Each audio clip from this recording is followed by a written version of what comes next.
When I come on here and I talk about the expectation and the high standards for the FBA or so-called BA fighters, this is what I mean. They always deliver. Quality over quantity. Shakur Stevenson just moved up to his fourth weight division and beat the number one fighter there. Dominated him. Okay, pitched a shutout. Beat him. The same way Devin beat Brian Norman Jr., Shakur Stevenson did it to Teofimo Lopez. Shakur Stevenson, he has all the abilities to be the number one pound-for-pound fighter. I just can't put him number one because Alexander Usyk, in my opinion, solidified that position. When he retires, it's going to be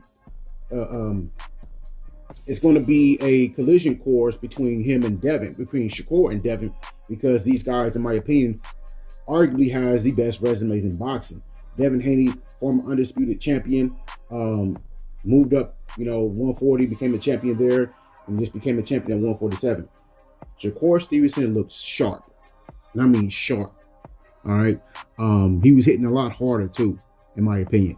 I've never seen Teofimo Lopez beaten like that.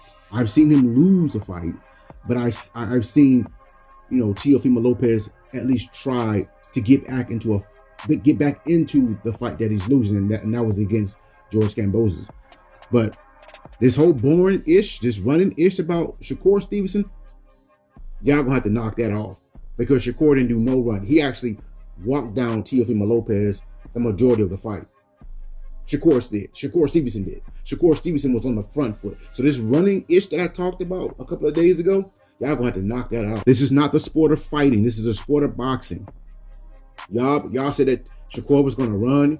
Y'all look at Shakur as being some type of punk. Shakur Stevenson had Teofimo Lopez on the back foot.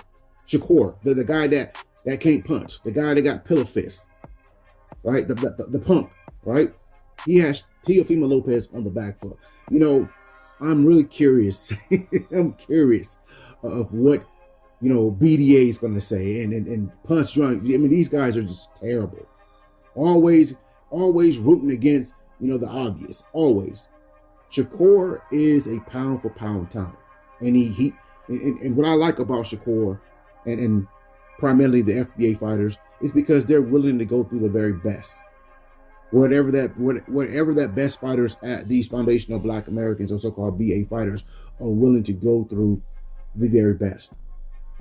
And Shakur did it. He did it against the very best.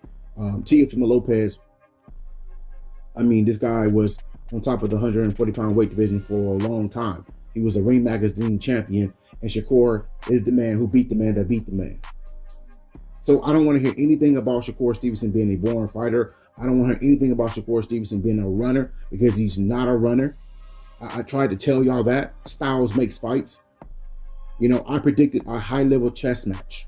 All right? Teo was game, but you can clearly see there was a skill gap between the two.